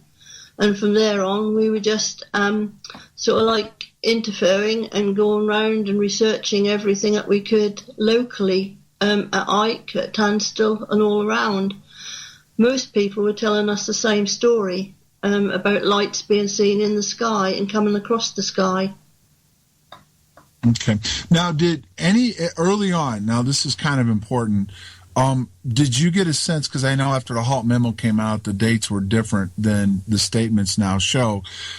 Did you get a sense, or did anybody give you an idea of approximately what dates had happened and what times this all started? Yes, nearly every single person that we spoke to was the 27th and 28th, about 11 o'clock at night. Okay. And that was nearly everybody we spoke to. What about JD? Because he would have been talking about our incident. Did he give you a time or a date? He said the 27th. Okay. And that was about 11 o'clock at night. Okay. All right, so that would have been the third night with Colonel Halt. Okay. One of the other questions I have for you, when you did your investigation, there was talk about Dot just got done saying she didn't want to call Men in Black, but there was people that came from the government early on and started asking questions. Did you come across that, and did you talk to any of the people about that? Yes, that is quite true what Dot says. We went around to several of the local people And the very first time we went round, they were talking to us, and they were telling us that there'd been lights in the sky. They were telling us they'd heard things down at Ike Village and what they'd heard and everything. And then the next time we went round and we saw them, they wouldn't speak to us because they said that they weren't men in black, but there was two men in suits had gone round, interviewed them, asking them what they'd heard, if they'd seen anything, and told them if they had, they'd got to be kept quiet. Now, the two elderly people who lived in the cottage right opposite the forest, they told us right from the start that they heard English people, British people and Americans talking. They saw a helicopter come over with something hanging from chains on the bottom of it, which looked like an ice cream cone upside down. It hit the runway light, the end runway light. It wobbled over into the far forest and dropped whatever it was underneath into the forest. That was their story. And then the next time we went to see them, all their grounds and their house was all cordoned off with red and white tape with MOD property keep out. And we tried to get in to see them, and eventually we did get in to see them. And I said, oh no, what we meant to say was there was a ghost going up and down the runway. And they wouldn't repeat the story about the helicopter with something underneath it anymore. Okay. Now, did they give you an idea of what night that might have been? They said it was about 2 or 3 days after Christmas, and they couldn't really remember, but they did say it was about 2 or 3 days after Christmas. They could remember that because they'd had company, and their company hadn't left long. Okay. So it wouldn't have been like the 25th into the 26th then, so... Well, I guess it must have been the 26th, 27th, because they said 2 or 3 days after Christmas, which Christmas is 25th, so it must have been the 27th, 26th, 27th. Okay. All right. Okay. All right. Now, as you went along, you guys had a chance to, well, first of all, before we get into the interviewing the different people, the area, okay, there's been a lot of discussion on what is the correct area. Now, Colonel Hall at one point has done a radio show, or a TV show actually, where he said there were false spots laid out. Early on, where were you taken to and shown the area was that Colonel Hall was out investigating the night he had his incident? Do you remember? Yes, the very first person to take us out there was JD. Mm-hmm. The second person to take us out there was Colonel Holt's son. And they took us to the same place. JD and Colonel Holt's son took us to the exact same place where that UFO is now, the sculpture of the UFO. That's the place we've always called Colonel Holt's place. And Dot and I showed Colonel Holt a map when we went to see him. And I asked him to put a cross on the map where it was, and he put a cross on the exact same place as where that sculpture of the UFO is now. Okay, can you describe where that is? Because I haven't been there since they put it out. It's down track 10, you know, the track which goes down opposite the old people's cottages. It's down track 10, right down to the bottom, and then there's a track which goes off to the right, and it goes up to where you see the lighthouse. Mm-hmm. Halfway up that track, so about 200-300 yards up that track, and then if you go into the forest, about 20-30 yards, there's a statue or a thing there of the UFO. Okay. A sculpture there of the UFO, a great big huge black UFO. Okay. And that's where we've always been. Okay, and that's quite a distance away from Capel Green, correct? It's practically opposite Capel Green, actually. Okay, it's opposite Capel Green. Okay. Yeah. At any point in time, did anybody talk about something happening down at the other end of the field? Yes. Larry Warren did. That's the first place that he took us to. Okay. All right. Now, based on that picture that was put with Captain Verano and I believe Sergeant Goulias, which area do you believe that picture was taken in? The area which we call Area 1 now. Okay. Which is where? Okay. You come from the left gate, from the east gate. You get down the bottom of the road and you turn left and you go down the road, and then there's a track which goes off to track 7, And you go up there and you go into the forest, and it's about 100 yards or 50 yards, say, into the forest. There's a big place there, nothing's ever grown. We've been going there since about 2000, 2001. Nothing's ever grown there. And the trees were all scratched and had abrasions on them and everything. And we took a Geiger counter there, and we got very high radiation readings there. And Peter got rashes all over his legs from there, and I got rashes all over my arms. And we've both had strokes. And when we went to the hospital, the doctor asked me if I'd been near radiation. I didn't want to tell him, and I said no. But Peter, his legs were all burnt and everything, and he went to the hospital. And the doctor asked him, have you been near any radiation? And he said yes, he had. And he told him all about the Rendlesham Forest thing.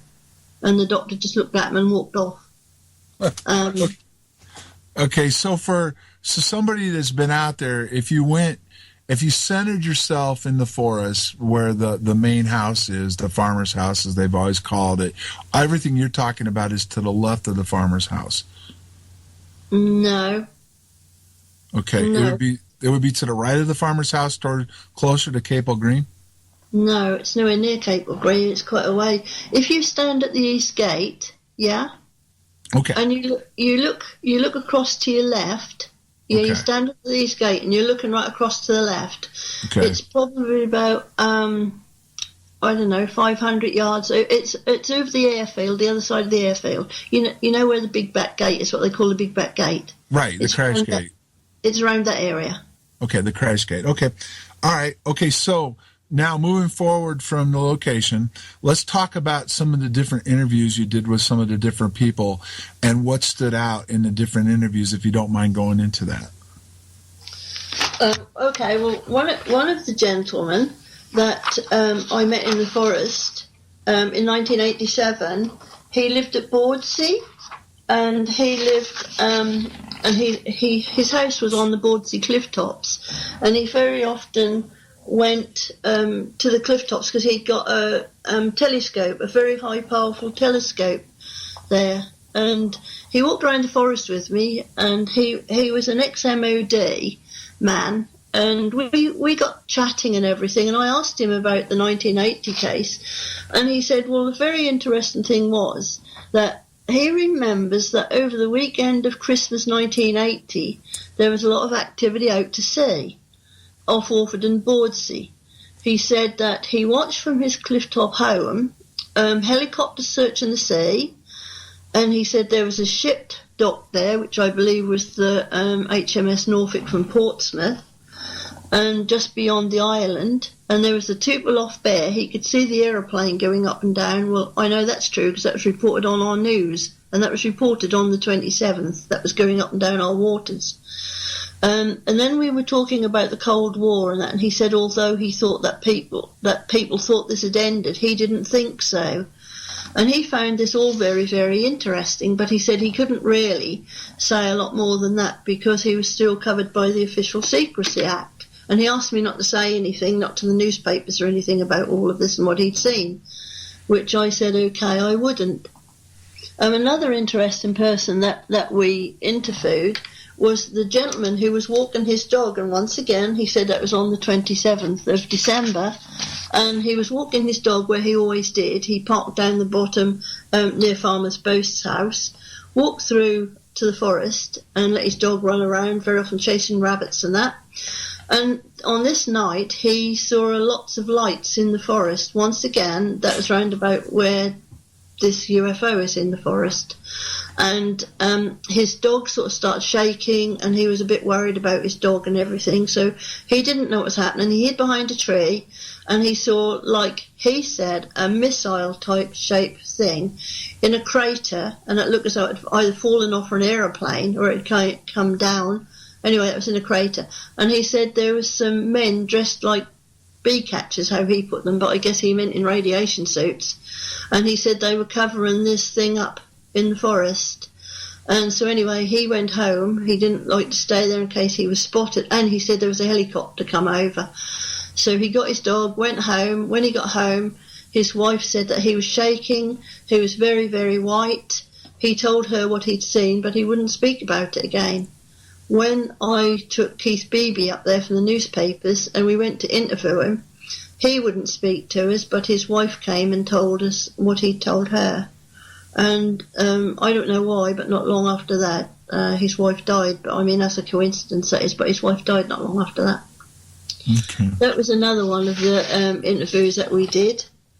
The rabbit catcher, we interviewed the rabbit catcher. He lived here in Leiston, and he came and he told me that there was a lot of trees broken down, or the tops off the trees are broken down, the branches were all broken down, there was a lot of branches all burnt up, and he went to the forestry, and the forestry people told him he weren't supposed to have gone there because that was all, the trees were all got to be chopped down, and a lot of them had radiation on. And that's some of the people. The lady at the Ike shop, we went in to see her and interviewed her, and she said that she had two men go in there and ask her not long after if she'd heard anything, if any of the Americans had gone in there and they had talked to her about any of this. She said no, that they hadn't, and they asked her, well, do you know anything about it? And she said no, she didn't, because basically she didn't want to become involved. But she said she had heard Americans talking about something landing in the forest and there was a fire. But she told them no, she didn't know anything. But when I went in to interview her, that's the story she told me. Other people, there's Andrew Sheepshanks, who's the bloke who phoned Dot up. I don't know if Dot mentioned him to you, but he phoned her up and said that he saw a missile-type shape UFO come over and that he'd like to talk to us about it. Dot phoned up for an appointment and got his dad, and his dad said he didn't know what we were talking about. He hadn't heard anything about it. So we decided to call in to see Andrew on the way down one day. So we called in, and his dad came out and asked us what we wanted, and we told him that we wanted to see Andrew. He said he didn't know anything about any UFO or anything like that, and we weren't going to talk to Andrew for us to get off his property, off his land. So anyway, Dot kept saying, no, we want to speak to Andrew, and he said, well, Andrew's not here, I'm sorry. So anyway, we see somebody looking out of the window who we thought might be Andrew, but Mr. Sheepshanks kept telling us to get off his land or he was going to call the police. Anyway, we didn't leave it there, because a few days later we went back again, hoping that Mr. Sheepshanks weren't there and we could see Andrew. But Mr. Sheepshanks was there, and he got really annoyed with us, went back indoors, he was going to phone the police. His secretary came out and she said, I think you better go, because he means that he will call the police to get you off his property. So we didn't pursue that any further, we let that one go. Vic, the cowman, who lived in the cottage which overlooks Capel Green, we went to see him on several occasions, and he said that he got the cows in at 3 o'clock in the morning and he didn't see anything at all. He didn't hear anything. The cows gave the normal amount of milk. They weren't upset. They weren't stressed out or anything. So basically we couldn't get any further with him. Then there was the taxi drivers, who also, one of them I believe gave a talk at one of the Woodbridge dues, and he said that he was coming along the Butler Road and they saw lights in the sky and the roads were all blocked off and there were security men standing there with guns who wouldn't let them through, and they had to stop, and they saw lights in the sky and something coming across the sky, like all stuff dripping off of one of the he said the big lights. So they had to turn around and go back. And when they got back to the base, because he had Americans in the car, when he got back to the base, he said that these Americans just said to him, you better not say anything until we find out what is happening. And then there was Steve Cleveland, who was coming along at this time in his car, and he said that he saw a great big lorry or a truck backing up towards the forest, and there was a load of people there and they were putting stuff on to the lorry and covering it up. I can't guarantee actually any of this, what people are saying. I mean, these are just people we've talked to, and these are the stories we have been told. The other couple who were in Daisy Walk at the time, and some of there's a lot of this story is the stories before the News of the World come out. The girl, well, they were in Daisy Walk, probably up to no good, but anyway, the girl looked up out of the car window and she saw lights going over. She screamed. Her boyfriend said, "What's the matter?" And she said, "Look up there, look up there." Apparently he got out and had a look, and there was these lights then going over, but they went out towards the sea. But he said he didn't see anything come down. He said it was just like a big black shape with lights on it. And then we talked to a lot of people who walk their dogs around the forest, and walked the dogs around the forest over Christmas and Boxing Day. And we talked to quite a few of them as time went by, and they were saying that they didn't see anything. I mean, they said there was cows in the field, the trees were sort of like being knocked down or cut down and that, and the forestry said it was part of what they were doing. But they said they saw no security guards around anywhere. They didn't see anything out of the ordinary when they were walking their dogs and that around the forest. Okay. Now, what about the military people that you spoke to early on? Can you talk a little bit about who they were and what they told you early on? Okay, well, we talked to a man by the name of, I think his name was J.D. Chandler. We spoke to him. He lived here in Leiston at the time, and he was telling us that all what he heard, they didn't actually see anything. They heard that there was lights going across the sky, and these lights come down in the forest. I think he worked in the dining room, in the dining hall. There was another man who was Steve. Oh God, I can't remember his last name. Steve. Anyway, he said he was out on the with the aeroplanes and that, and he was supposed to be doing something around the aeroplanes. And he said that what he saw was a big green light come over, and he said that went over towards the forest. But no, he said that came over from where I was just telling you about the back gate and that way. And he said it came straight over top of the runway lights and went out towards the forest. The other man who we talked to, he wasn't American, he was English, and that was Gordon Levitt, who saw the big green octopus type light come over top of his house, the one whose dog got scared. And he said he saw it, and that came over the forest once again. That was the 27th, 28th. I haven't really sort of like followed, to be honest, only you and Jim and Larry basically, and Colonel Holt, because you know, once the story got out and then all the Americans sort of took over and started telling their stories, I more or less concentrated on all the British witnesses. Okay. So now, I'm sorry, Dot did say that you guys had a chance to early on talk to Colonel Holt, and she said you could fill in the details better than her. Could you go ahead and let everybody know what Colonel Holt was saying about the incident early on? Well, when Dot and I first went to see Colonel Holt, I think he found it a big joke, actually, because we went to see Donald Morland first, you know, the British base commander. We went to see him first, and while we were talking to him, Colonel Holt was listening on his radio. I think they had a two-way radio there, because we could hear him. And anyway, we went to see, he agreed to see us, so we went to see him. But the thing is, Dot had been recording Colonel Holt's, you know, when she was talking to him, she was recording it. So when we actually went there, he was talking to us and everything. He put the cross on the map. He told us that he saw lights in the sky. He didn't see a UFO. He didn't see any aliens or anything, just lights in the sky and lights that come down. He said they went through the forest. He said they didn't land or anything like that. They just went through the forest.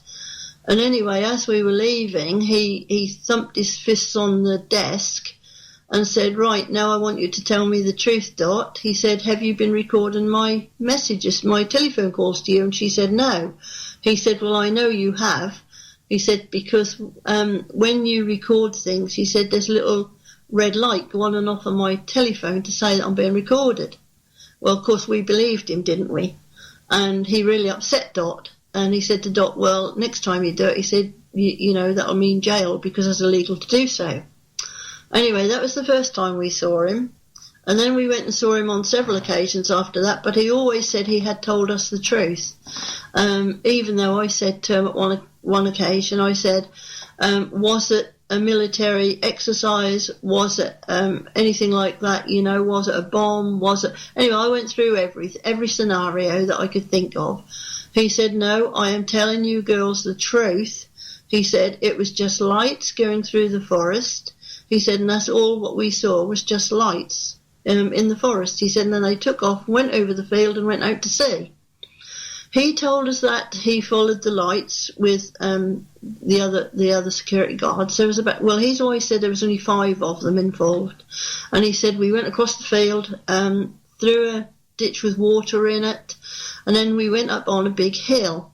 Well, and then we saw the lights beaming down, and we could see lights flashing, which we guessed was the boat, the lifeboats, or, you know, out there, the ship wash and that, which flashes on red lights. Anyway, hey, Brenda, before we go further, that hill, how far? Because we talked about this when I came over and visited last time, and that's where I remember ending up at, you know, on the first night. How far was that hill from the East Gate, and what's the name of it? It must be a good 1.5 miles across fields. Okay, and what's the name of the field, of the hill? It's Barrow Mound. Okay, Barrow Mound. And that's where you can see out to the coast then? Yeah, because the river runs right beside it. Okay. And right up the coast and right out to sea. And that would take quite a bit of time to get from the forest, going over the fence, through the fields and out there. Would it not, correct? Yeah, we went up there about 2 weeks ago and we walked, but we took our car halfway there, then we walked, and it took a good half an hour for us to walk down the muddy lane and up the hill, right on top of the hill. So I guess if you were doing that, that would take a good, I don't know, an hour and a half probably. Okay, all right. So going back to this now, he said he was at the top of the hill and looked down. What happened after that? Well, he said when they're at the top of the hill, they see these things coming from the east or the west. Can't remember what he said now, but anyway, they saw all these lights in the sky, and from the top of the hill, they could see lights beaming down, and he could hear on the radio that they were beaming down on the weapons storage unit back on base. Okay. But then when I spoke to him, or when I emailed him at one stage, and I told him he'd said this, he said, no, we didn't go on a hill. He said, I don't even know what you're talking about. I said, but you did. I said, that's what you told us. I said, I wrote down everything you said, but he said he didn't. He didn't go up on a hill. So I don't know. Okay. At any time early on, did he mention to you that he thought it was E.T. or anything else? No. Okay. He never ever mentioned that at all. Okay. Now, were you there with him when he spoke to Keith Beebe about this? Yes. Okay. Did he or did he not tell Keith Beebe he had some paperwork that would show a team came in from overseas? Yes. So he did say he had some paperwork? Yes. Okay. Did he go into any detail with either one of you on what that paperwork was and where the team came from? No, he didn't, no. Okay. No. What kept him from showing you guys that paperwork? Because of the Official Secrecy Act that he'd signed. Well, why would... Okay, but why would... I'm sorry. Why would he bring it up and then not be able to show it to you afterwards? It doesn't make... I'm not saying it didn't happen, but why would he even bring it into the conversation? But John, he was like that. As his son said, he was a proper hoaxer and a proper joker, and he would say things like that, just to give you a little bite of the cherry and not go any further. Okay. He was always doing that. Now, do you believe he was serious about having some paperwork? Well, he's even saying now that he's got a lot of paperwork that's never been shown and everything. That's all got to be put in his book. He said he's got a lot of documents that's never been shown, and that'll all be put in his book. Okay. Now, you mentioned the Official Secrets Act. That's for British personnel, not American, right? But he did mention that? Yeah. Yes. He was always saying that everybody was covered by the Official Secrecy Act. So he claimed that all of us were covered by your country's Secret Act? Yes. Interesting. And he never elaborated why? No. Okay. Anything else early on that he told you other than just seeing lights in the forest? No, he's never ever admitted that. I've asked him time and time again, especially when he came over last June and we talked about it, and I asked him if he saw ETs, there was ETs involved. He said he did not see ETs, and he said he can't really say what he saw. He said he think he saw a structured craft, which he did say at first they were just lights in there, but now he's saying it was a structured craft, and he said he can't really say what it was. He don't really know what he saw. Okay. Now, you also had a meeting with Jim Peniston. Can you go into that for us? That was right at the beginning, wasn't it? When we first saw Jim. He phoned me up and said that he would, if we wanted to meet with him, we could. But we had to meet in secret off the base. So Dot and I went to meet him, and we met him at the bus stop along the road opposite the Bentwaters there. There's a bus stop. And we met him there, picked him up, he got in the car, and he didn't know at the time, but Dot was in the back of the car covered up by a blanket. Because she was, because I didn't believe you. I believe you. Yeah, it's true, actually. That's what I mean. So we drove onto the base, and we parked beside, I think it was the Stars and Stripes, or the BX. We parked there anyway. And Jim was telling us that he'd seen a craft and it had got red, white and blue lights on it and everything. And I kept saying, are you sure? Well, anyway, he got annoyed because I went on about secret weapons and different things and that, but I wasn't saying that's what it was. I was just asking him to say that, it wasn't. I was just going through once again all the scenarios. Right. And he said that he had photographs that he'd been given, or that he'd found up in an attic, that he'd got a box of photographs, he'd got lots of documents, and if we met again, then if we promised not to say anything, then he would let us have all of these, because he think that we should have them for our research. Mm-hmm. So anyway, we said okay then, and there was security guards going round and round, security police going round and round in their Jeep and that, and I think he got a bit worried about this in case he was seen. So anyway, he then got out of the car and Dot and I drove off, and Dot was still covered up in the back of the car with his blanket. I don't think Jim ever knew she was there. We made arrangements to see him again. We had contact about twice after that, not seeing him, but on the phone. We arranged to meet him once again down there, but he never ever turned up. Okay. And he said, when I spoke to him again, he said it was because I was going on about secret weapons and all that kind of stuff. Okay. So can you give me you've got this all recorded, correct? We got it all written down, yeah. Okay. Can you go into did he describe anything, what he saw, what happened, or anything like that?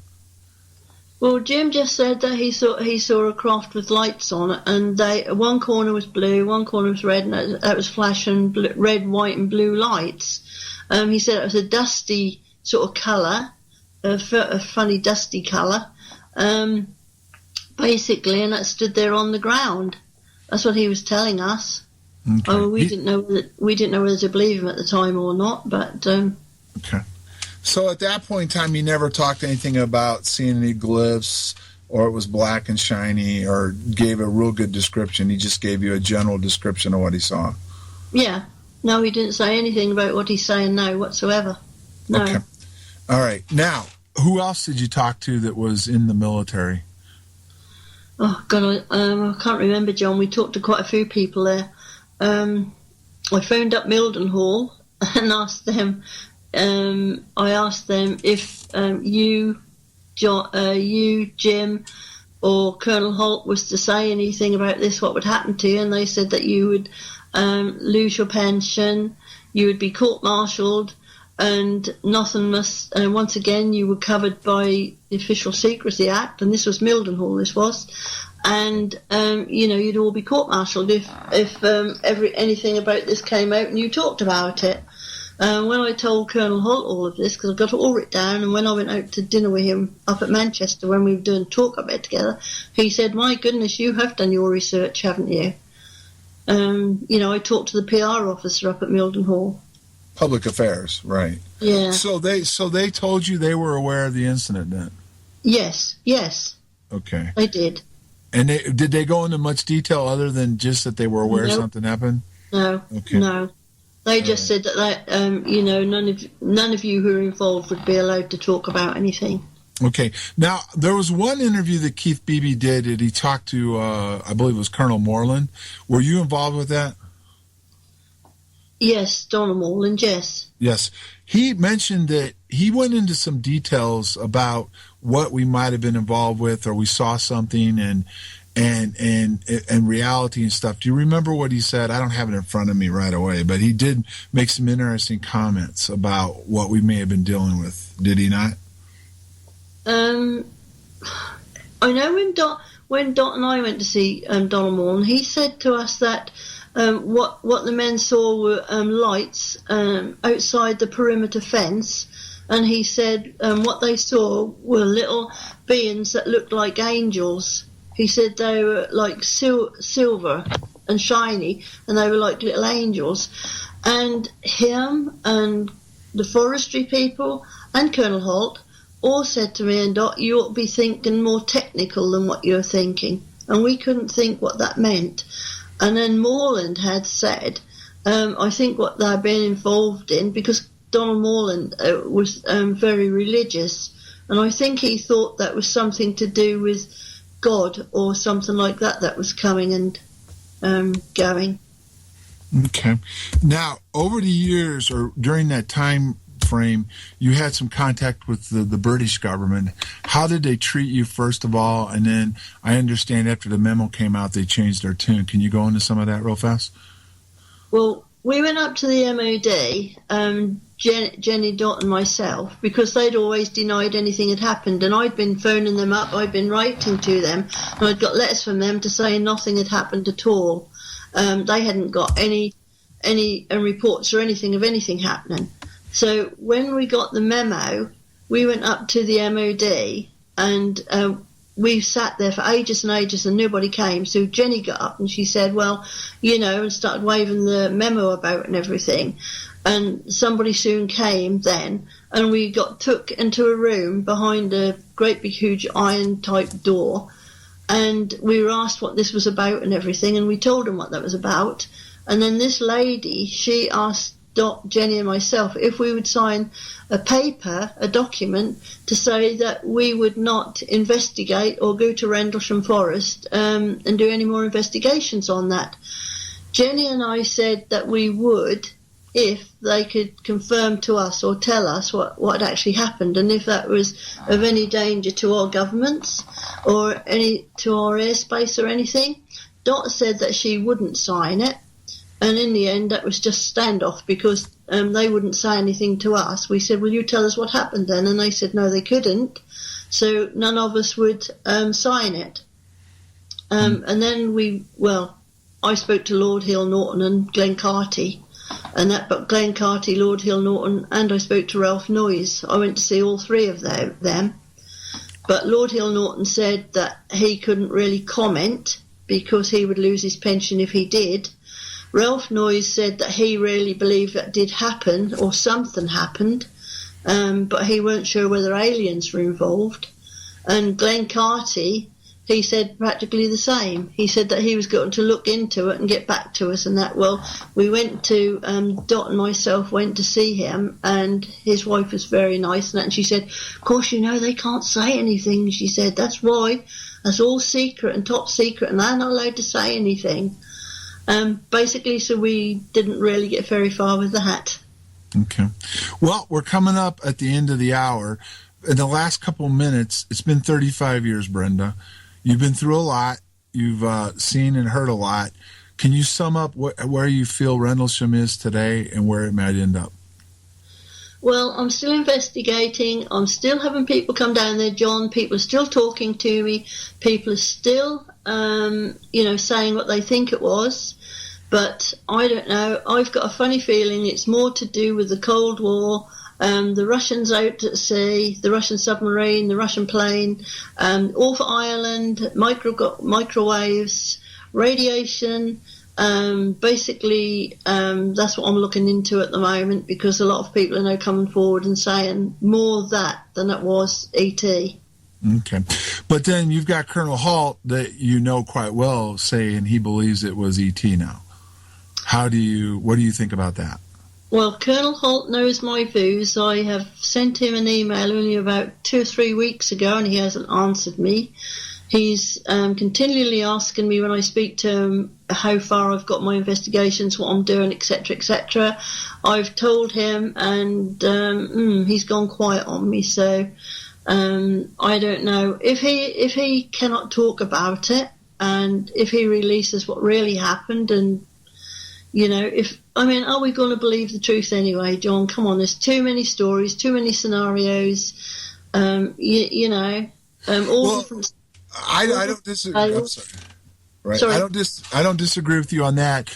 The couple of things one thing that's pending for me is to see how the MOD handles these 18 files they mysteriously forgot about, and some of it does have to do with Rendlesham. Now, basically, the gist of what I'm getting is it's stuff that's already been released.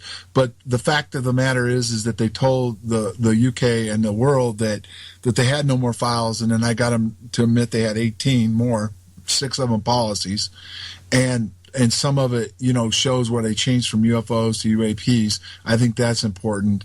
Plus the fact that Condyne came out, which goes into some detail, which actually Condyne kind of points to some kind of phenomenon that's in the forest that you yourself may have had some interaction with. So, you're right. I think it's up in the air.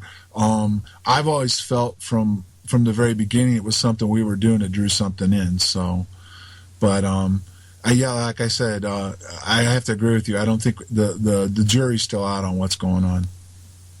Well, there's a lot of stuff happened, John, that hasn't come out yet. There's an awful lot of stuff that we know that's happened down there. There's things that we've seen down there.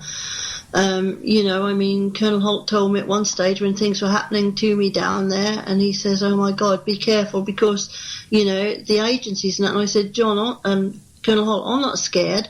I said, "That don't bother me." He said, "I'm not talking about ETs, I'm talking about government agencies," he said, "that are down there and that are around." And we know there's still a lot of stuff going on down there. Right. Well, Brenda, I want to say thank you for taking the time to talk with us tonight. Really enjoyed having you on. I want to wish you the happy holidays.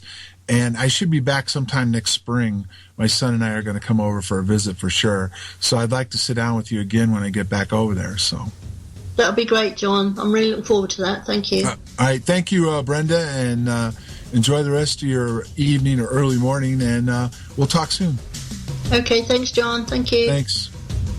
Thanks so much, Brenda, and thank you, John. Next week on Phenomenon Radio, we will present Chuck DeCaro, who did a 5-part piece for CNN Special Assignments on the Rendlesham case. For John Buroughs, Linda Moulton Howe, myself, Race Hobbs, Brenda Butler, Jenny Randles, and Dot Street, thank you all for joining us tonight right here on Phenomenon Radio Live, heard exclusively on KGRA Radio. Don't go anywhere. 3 hours of live Fade to Black with Jimmy Church is on deck next on the station that brings you the best choice of alternative talk radio on the World Wide Web. We're KGRAradio.com. Have a good night, everybody.